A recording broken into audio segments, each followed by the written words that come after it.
name's Mark Robinson. I'm from Glasgow. I'm 44 years old. Some people might know me as Hobster 2001 for the Crooked Tongues forum and the old Kicks Exchange forum and Instagram.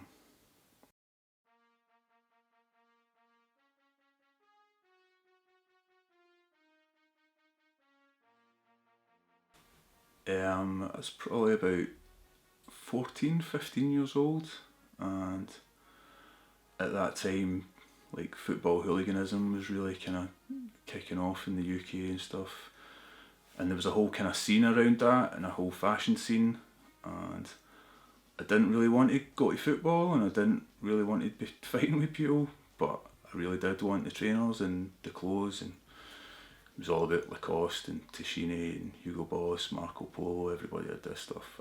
I didn't really have any of it, but at that time, probably Nike and stuff, it was things like the Air Trainer 1 and stuff that were about, but also at that time Adidas really kind of came out with the ZX series of running shoes, and that was really kind of the first time that somebody had got like really technical, or somebody that I'd seen had got really technical about running and sport and stuff, and it were just, Adidas ZX series was just different from anything else that was out there. ZX 500s, ZX 600s were really the kind of main two that everybody had, and of course I wanted a pair of these, especially the ZX 600. I think they were like £70 back then, which was a lot of money, and I was never allowed them. Fortunately, I have a pair now. These were a sort of re-release through Main Source. I got these, I think 2006 or something, but it's definitely the shoe that started it all. I mean, it was just, there was nothing like it out there at the time. Just even the sole and stuff and the heel counter, you know, there was no real kicks that really kind of had that kind of stuff. The mesh toe box, it just looked, at that time, it just looked like the most cutting edge kick that you could have, and of course all the kind of top lads in all the firms had ZX 600s, so that's kind of what started it for me. I think there's kind of two parts to that. Like, the first part, the reason I collect kicks is I like the look of them.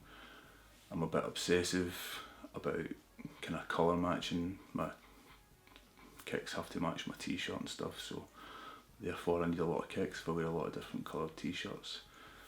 But there's probably another part of this, and I think I've spoke to a few guys in the old Crooked days and about addiction and how that fits in with trainers, and I kind of really do feel that me collecting kicks is an addiction, because I've got quite an addictive personality. If I wasn't collecting kicks, I'd probably be addicted to drugs or alcohol or gambling or sex or something. You know, there's that kind of obsessional bit about it, and much like when you talk to people that are addicted to gambling, a lot of the stuff they talk about is like the build up to it, like finding the horse or finding the game of football to bet on, and like the time it takes to do that, and then putting the money on, and then waiting for the race to happen, and then watching the race, and that's as much of the buzz for them as it is actually winning the race. And guys that use drugs, I mean, I do a bit of work around that stuff, and guys that I've talked to tell you it was as much as about finding the drugs and, you know, getting back and preparing them and taking them. Like, a lot of guys I've spoke to that have been addicted to drugs said that, you know, they didn't even like the drugs. The bit that they were addicted to was the chase and the preparing and the finding. So with collecting shoes, it's kind of a bit like that, you know, finding the pair you've been looking for so long, and then managing to sort out the deal, and then waiting for the postman to arrive, and the buzz of waiting for them to arrive, and then when you get the box in and you open it, and you know they're there, that's like the hit, isn't it? It's like, yeah, it's so, for me it's like an addiction. I'd be interested to see if somebody, some PhD or something in drug studies, could do some sort of comparison to, like, you know, to see if there is any sort of proven facts around it. But for me, I've just got a real kind of addictive personality. I've always had it, and this is probably the safest outlet for it.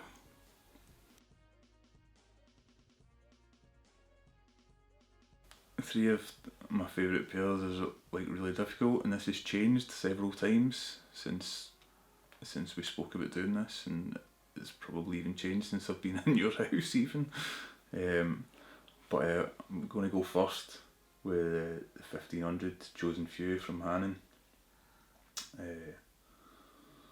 Being Scottish, I'm going to say it's my local store, even though it's probably about 250 mile away from me, but it's the top account in Scotland, and you know, the stuff that they've done with New Balance is it never fails in it. You know, pretty much every shoe they've done with New Balance has been a winner, and I don't think there's any that they've produced that I wouldn't want in my collection. The colours are they're so versatile, you can wear it with anything. Plus the 1500 is just one of the most comfortable shoes, and back in the day when 1500s came out, I remember them coming out as being like, I think they were like the first £100 runner from New Balance that New Balance had kind of come out with, and it was just like mind blowing stuff at this, that you could get a shoe that cost so much money back then. And you kind of look at that now and people don't really think anything of paying a couple of £100 for a pair of shoes, but definitely the CHF is just such a versatile shoe. The colours are good, you can pretty much rock it with everything, and you know, it's Hannon, who wouldn't want a pair.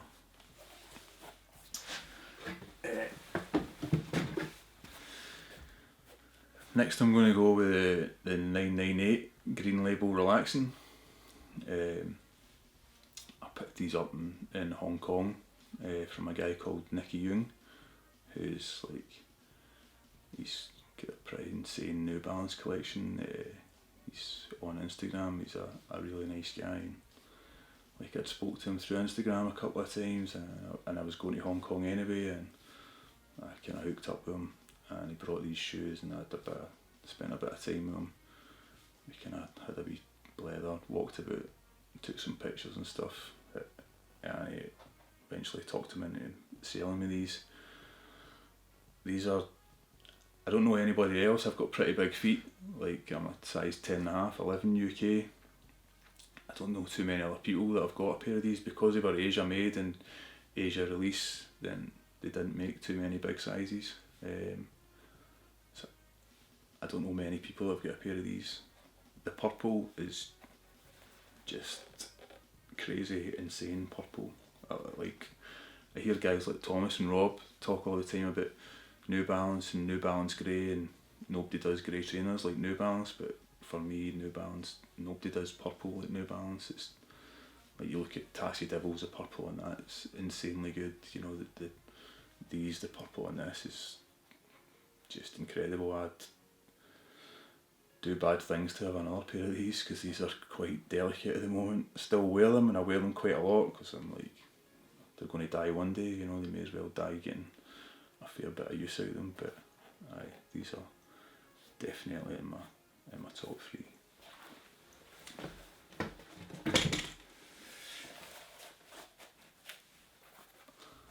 Last pair is the New Balance 1500 NBO.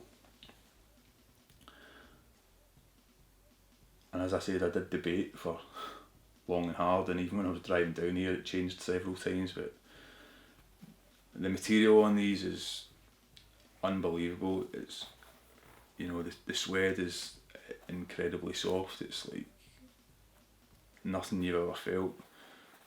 When these were produced, New Balance, there's quite a few that they've done with a big mesh. They've not done that for a long time, produced mesh that's that kind of size. The colour scheme as well, blue and orange, it's just a winner. And obviously with the kind of gum sole as well. Who doesn't like a gum sole? I've only had these for about a year in my collection, but these won't go anywhere. They're just too good.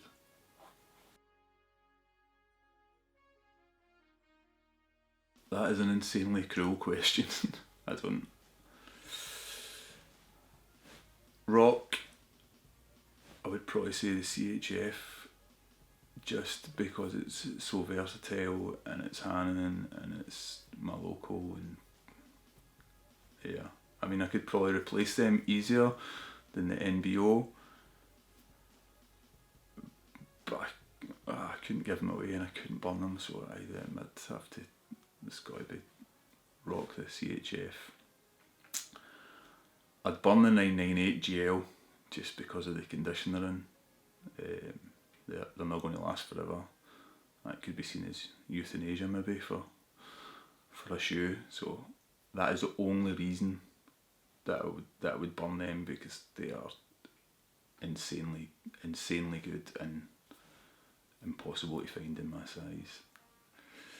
I would give away the NBO, but I'd be very selective about who I gave it away to, you know, like there's a few good guys that are my size, so it'd probably go to somebody like Jason Webb or Richie Buck or somebody like that.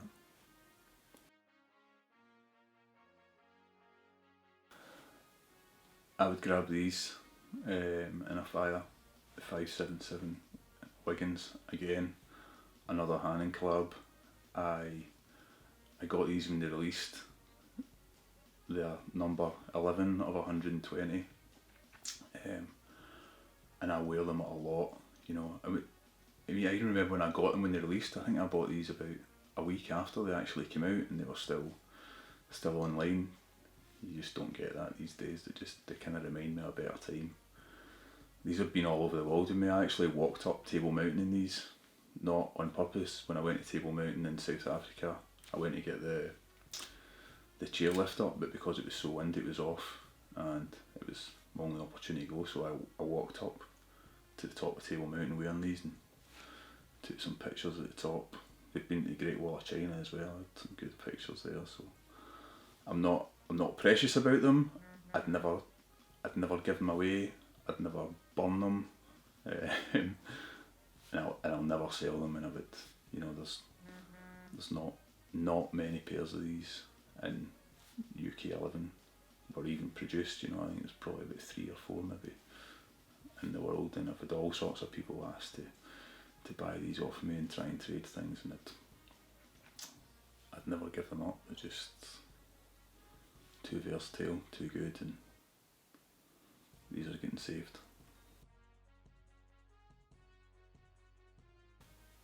It would definitely be the 998 Aqua Haze. Again, because it's another Asia release, they're pretty much impossible to get in anywhere near my size. I think I know 2 guys that are round about my size that I've got up here, and none of them will part with it. I don't even think this is like a shoe that, like, if you had loads of money you could definitely get a pair. It's just like a shoe that doesn't really exist in my size, and it wouldn't really matter if I'd £1,000 or £2,000 to throw at it. I'm probably not going to find a pair even to make a ridiculous offer for. Obviously this is your pair because you've got small dainty feet that can get the decent Asia stuff, but yeah, the 998 Aqua Haze is probably the shoe I've looked for the longest, really. Okay, so it was these when I got in the car to drive down here, 997 CRG. Guys at Urban Industry gave it a 20% discount code, so I bought these and they arrived just the day before I was driving down here, so I put them in the car.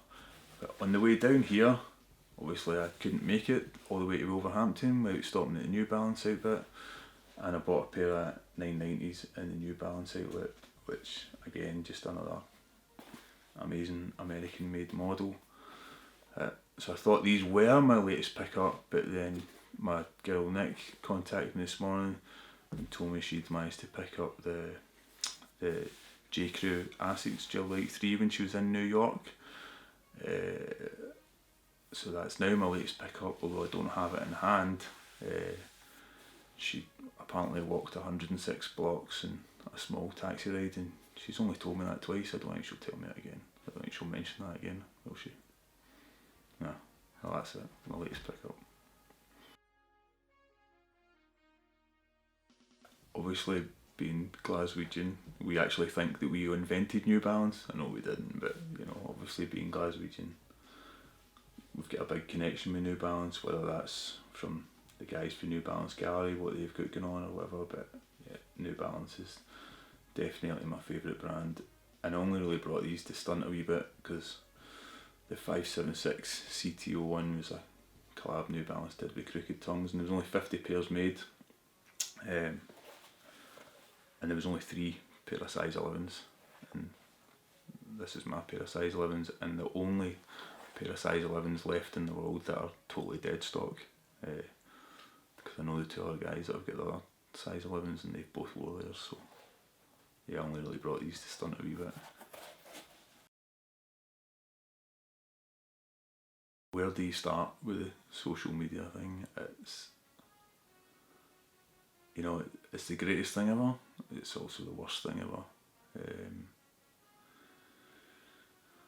You know, the worst parts of it are is it's like, there's a lot of shoe celebrities out there that it's not even about the shoe, it's not about the collecting, it's just about having enough silly money to throw at a shoe, you know. And you look at some of these guys' profiles on Instagram and stuff, and you're guaranteed if you look back 150 weeks, they've got a picture of a red pair of Blazers with the hashtag red sneaks or something in it. They've just threw loads of money at pairs of shoes, you know. You see guys selling shoes that have been worn once for pics. I mean, what a ridiculous thing to put on a sales post, that you bought a pair of shoes to stunt on Instagram just for people to like your post or gain more followers.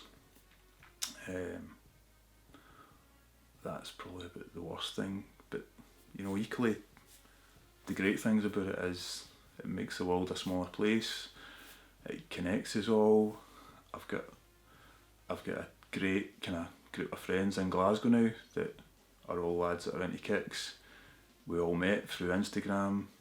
Kind of put out a group message to these lads, and we all kind of met up and chatted about kicks and pictures. And I now talk to these guys more than I talk to some of my family. You know, I talk to these guys every day.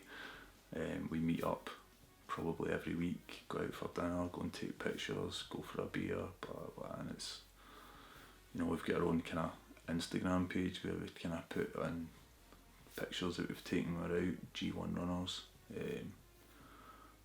That's probably one of the greatest things about it. You know, it connects people worldwide. Like, as I said earlier on about, I was in Hong Kong, I met up with Nicky Young in Hong Kong. You know, I come down to Wolverhampton, I meet up with you and Glenn.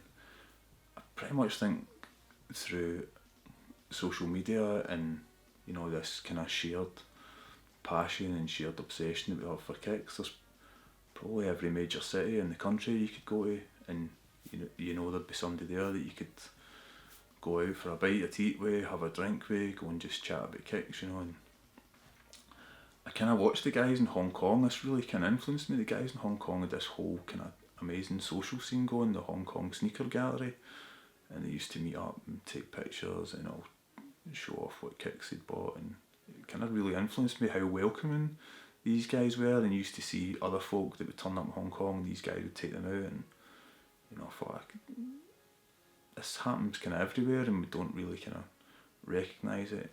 Anyway, that was kind of my main influence for putting the kind of Glasgow G1 runner thing together, just for like anybody that turns up in Glasgow can, you know, there'll always be somebody about from this group of friends that will take them out and show them around the city, go and take them to some spots to take pictures. You know, we've already had a few lads, a guy was from Germany the other week, the lads took him out and about Glasgow, and there's a few guys from Aberdeen been down and we've taken them around the city and stuff, you know.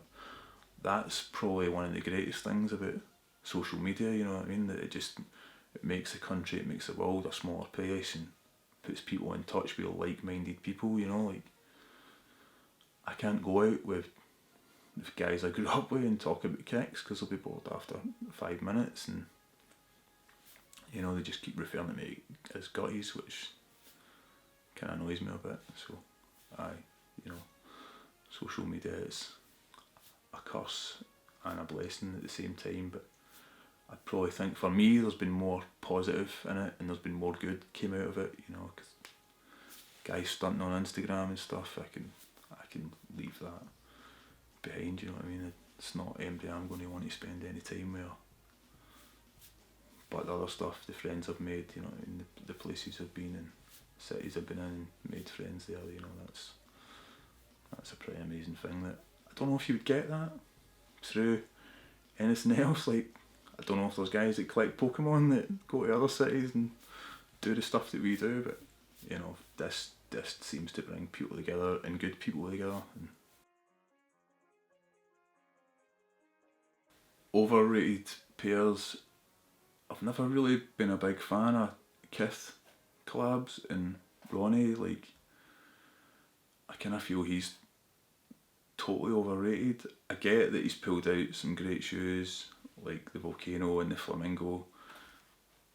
It's probably the only two that I'd really be interested in, but the rest I feel he uses like weird colours on things that just like Miami's, like that green and orange. I don't have any t-shirts that are that colour of green, so I couldn't wear them with anything, which would annoy me. But you also kind of see the queues and like just the hype around anything that he does. I really feel that you could stick a set of rope laces on a dog shit and somebody would turn up the queue to buy that. It doesn't seem to matter what he does, and I think some of his more recent stuff, it doesn't actually look as if there's been that much thought went into it, like the actual shoe or the actual colours of the shoe or how it's kind of put together.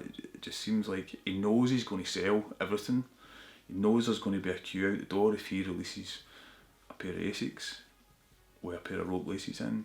He knows they're going to sell. It's almost as if he's just like, I don't know, I reckon he's in his castle laughing at people, like, yeah, I can do anything I like and I can produce the ugliest colours and the weirdest shit and people are going to turn up and buy it. So, you know, I'm just going to stay on holiday a bit longer. I mean, all his posts on Instagram, he's always at a pool somewhere or in Portugal or something. I'm like, you know, it's because it took you 10 minutes to design your latest collab.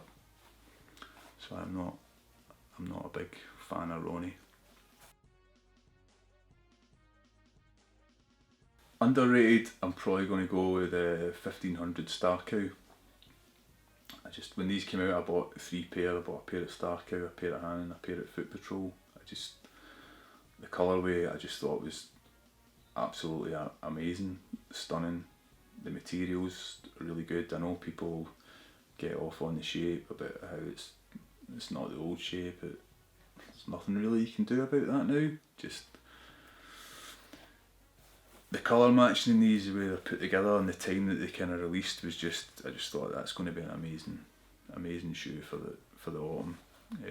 And they are totally underrated. As I say, I bought 3 pair because I'm convinced that 3 or 4 or 5 years from now people will be falling them over themselves looking for a pair of these. You know, I saw it with loads of stuff back in the day at SNS that never sold out. There was 577s in the SNS done that never sold out. They went into the sale and still took months and months to sell out, and now people are paying 400 or 500 quid for a pair, you know. So the Star Cow 1500 is probably the most underrated shoe I think that's been out in the last couple of years.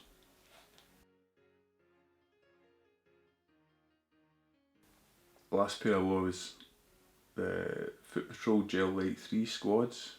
When, you know, the first time I saw the pictures of these when they came out on kind of social media, there wasn't really a great buzz about them from a lot of people. I kind of felt some people were quite negative at the beginning when the pictures of these came out, but as soon as I saw the first pictures I knew that I would have to have them. I thought they were amazing. The colour, you know, just coming into kind of autumn and stuff, the colours were amazing. Really kind of well put together. I liked the wee kind of ideas behind it, the wee Morse code bit on the laces and stuff. I didn't get a pair online and I had to pay resale for them, which was a bit annoying, but I'm probably not going to have these off. I've only had them about 3 weeks and I've had them on a fair bit of that 3 weeks.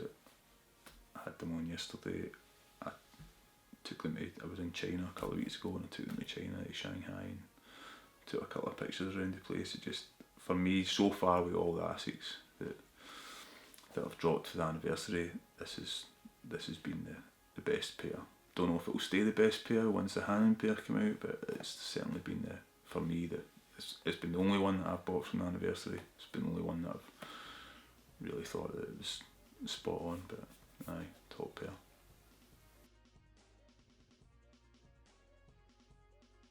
For me, the shoe that's essential to any collection, and this might seem a bit out there considering I'm so into my New Balance, it's the Air Max 90 Infrared. If you don't have an Air Max 90 Infrared in your collection, or have had one, you're probably not doing this right. I mean, I don't think I know anyone that's never owned an infrared. It was just iconic for the Air Max 90, the first colourway that came out. It's been, they get pretty much re-released every 2 or 3 years sort of thing. Obviously the Hyperfuse one came out for the Crooked Tongues barbecue, and then it came out on a more kind of general release and stuff. But it's one of the few 90s that I own, but I think I've had about 4 or 5 pair of them. I've got 2006 pair, I think. It's a 2008 pair that I've still dead stock. I'm currently wearing a 2010 pair. I've always had a pair of these in my collection, and I usually do, but I didn't buy them in the last release because I still had 3 pair that were dead stock in boxes sort of thing. But it's a pair that I would always buy whether I'm going to wear them or not. But as I say, there's not many people that are into kicks that don't have a pair of infrareds, is there? There's probably a couple. One of them would be Adidas and Goldie. I've been a fan of Goldie for years. I just think he's a thoroughly sound guy. I met him about a year ago in Heathrow Airport, and I absolutely fell to pieces trying to introduce myself to him, and just blurted out such a lot of nonsense about buying his artwork, and I've read your book, and you're my hero, and just a whole lot of nonsense. He is just an inspirational guy, and that day that I met him, actually about 3 days after that, he called me at my work, which was quite surreal and unbelievable, to invite me to one of his shows with some kids from my work who, like, obviously I work with kids that are in care in a residential home sort of thing, and Goldie grew up in a residential home, and when I read his book, he is inspirational, and kind of a lot of the stuff that he talks about in his book really kind of shaped how I work with young people sort of thing. But also his artwork, Goldie's artwork is unbelievable, like his graph and stuff, and some of his paintings, and I've got a few of his paintings in the house, and I know he's a big Adidas head and right into Stussy, so I would probably buy anything that he did with. If Adidas let him loose on a runner, then I would probably buy that. Apart from that, I mean, I'd really like to see Hanon and New Balance do something else again in the future. I know it's not like the impossible dream collab, but it's been a while, Hanon, so come on, sort it out, man. Hanon just nail it every time with New Balance. There's not been a bad collaboration that they've done on New Balance, so I'd be hoping for that at some point in the future. Crepe City's the OG, isn't it, man? It's like the original sneaker festival, and it's grew from very small and humble beginnings into this massive, recognised worldwide, community. I used to be on the Kicks Exchange page back in the day, but I didn't use it as much as the Crooked Tongues one because I didn't really like the layout, but that's Crepe City's kind of stemmed from that. But the Facebook page is just it's totally kind of blown up and brought lots of people together. You know, I think already kind of spoke to about it, how it, you know, social media makes the world a smaller place. Crepe City kind of makes this kind of community a smaller place. The amount of people that you see coming onto the Facebook page and going, oh, I didn't know there was anything like this out there, and oh, I didn't know there was other people like this out there. You know, one guy recently who I can think of that's kind of relatively new to the page in the last 6 months is Eduardo. You know, it's opened up a whole kind of new thing for him. He had no idea that there was other people that were so passionate about kicks as him, and now he's like chatting to everybody, and he's got a whole kind of social thing going on there. You know, Crepe City does that. It brings people together. My experience of being at Crepe City is I've only been to one Crepe City, and due to like work commitments or not being in the country or being on holiday or, you know, whatever's got in the way or not having people to go with, but you know, the last Crepe City, Ron messaged me and invited me down to it, sort of thing, and I came along, and I didn't spend a whole lot of time looking at kicks. I spent a whole lot of time socialising and chatting to people who I knew from their online presence or I knew from Instagram, and you know, I found the whole experience really welcoming and friendly. I mean, it blew me. That's what I took home from that. Apart from I took these home as well, and I'd been looking for these for about maybe 5 or 6 years. These Atmos 95s. But the whole day, I spent so much time chatting to people and meeting people, and I felt kind of really welcomed into it, and it did have a real kind of community vibe and a real friendly vibe, you know what I mean? And people were, the amount of people that I didn't know that kind of came up and spoke to me and were like, oh yeah, you're Mark, or you're Hobster 2001, or blah blah, guys I'd proxied for through Crepe City that, you know, I didn't know what they looked like or anything, kind of had came up and thanked me, introduced herself and said, oh yeah, you got me these Footscape wovens for here, or you picked up these Jordans for me, or you sent me a pair of Air Max 1s or Flyknits or whatever. And you know, the whole day was just, I was kind of blown away by it, you know. It was my first, it obviously won't be my last, but that's what I really took from it, how friendly the whole thing was, how welcome you were made to feel. It didn't, and it felt really kind of sincere. It wasn't like, oh yeah, thanks for coming, mate. It did feel really sincere from everybody, that you'd made the effort to go along, and felt really kind of personal and not like just a collective or well done for getting here sort of thing. It did feel really kind of personal and sincere, and it really means community to me. You know, it's like, it is this big community of really decent people that, you know, I think I'd kind of mentioned it before. I know there's probably not many cities in Britain that I couldn't turn up in, and I would have somebody from Crepe City that would show me around, or, you know, recommend places to eat. It's just, it's this fantastic source of knowledge. You know, the amount of times you see posts in it that have got nothing to do with kicks, that people are just looking for something, information. I mean, I actually helped a guy get a job on Crepe City once. It posted about, he was wanting to get into some career in it, and then he'd messaged me about the career because it was something that I did. And we chatted back and forth and found him a job, and I kind of gave him a bit of support with his application and his interview, and he got the job. You know, it's things like that. It's more than just trainers in it. It's more than just sneakers. It's about community, and I kind of really feel that's what it should be. And being kind of old school, that's what I loved about like Crooked Tongues. Crooked Tongues' motto is show love, drop knowledge, and I kind of feel some of that is kind of, well, obviously a lot of the guys that run Crepe City, like Ron and Morgan, had been about and back in those days of Crooked Tongues, and obviously some of that influence has come into it. And for me, that I really like that kind of side of it, that is this kind of genuine willingness from people to help. You know,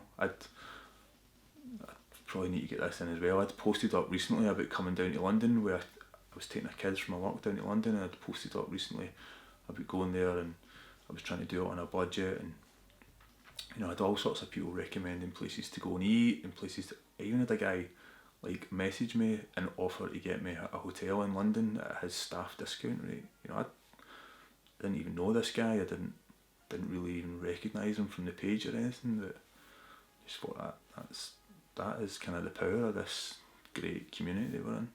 So for me, that's really what it represents: community and people kind of genuinely trying to help each other and being thoroughly decent human beings.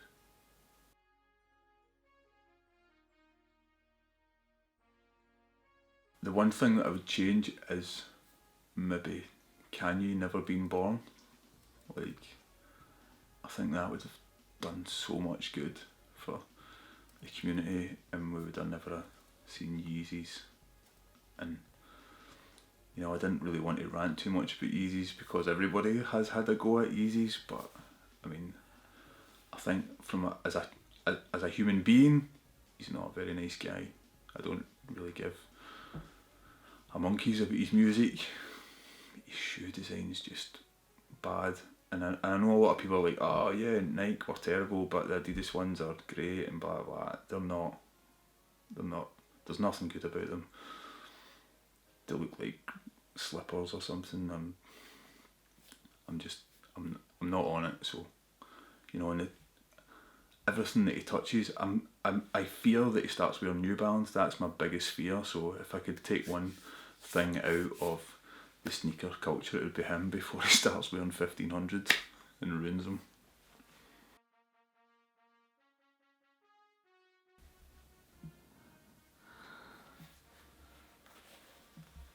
Oh.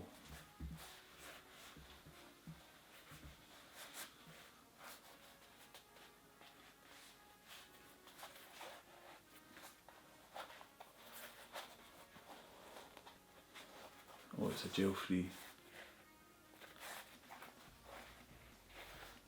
I think, anyway. And I'm sure you'll have just made it some Kith collaboration just because, you know, I don't rate them.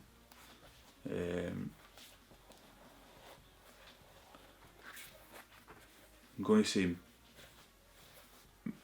mints, maybe? The gel-free. Aye.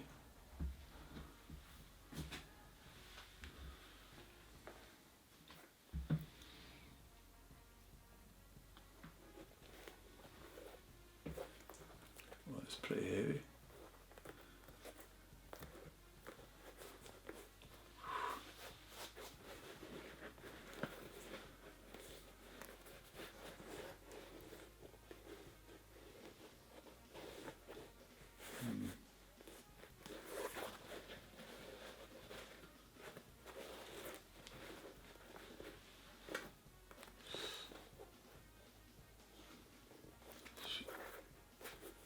No idea what that is.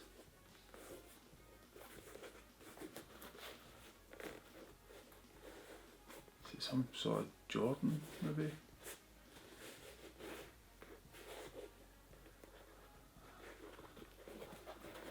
I don't know, this bit's kind of thrown me, this like, seems like a dead wide kind of spread over the foot, and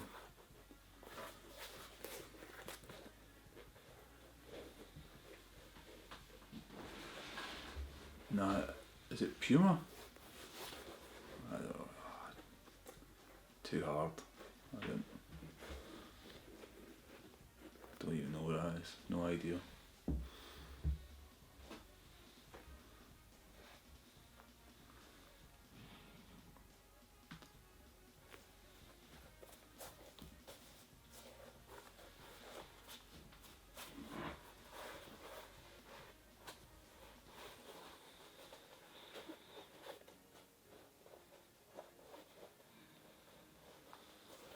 That's New Balance.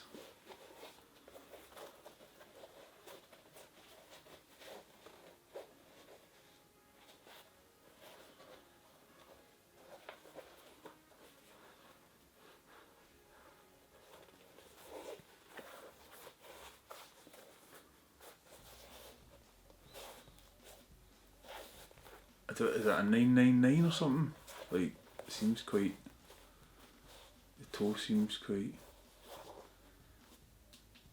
like, big, like a 999.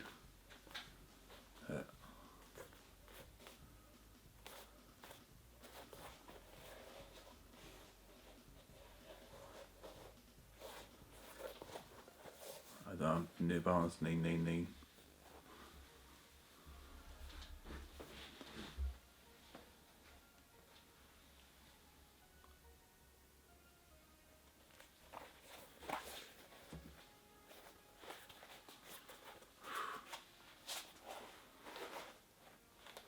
Bilal just made this look easy, and it totally isn't.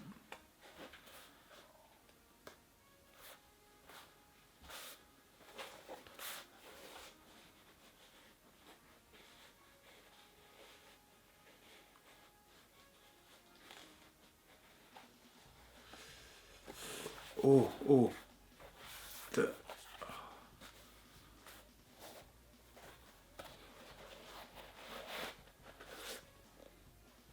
is that, is it overkill? Did they do something with Asics? Is that? Don't know, like this bit here just feels like I've not actually seen the overkill. Is it gel slate or something that I did? But I've not actually seen them in person, but from pictures they seem to have like, I don't know, I could be way off the mark here, but they seem to have like the kind of texture at the side, which is what's making me think that that's what that may be. I don't know. This is not easy.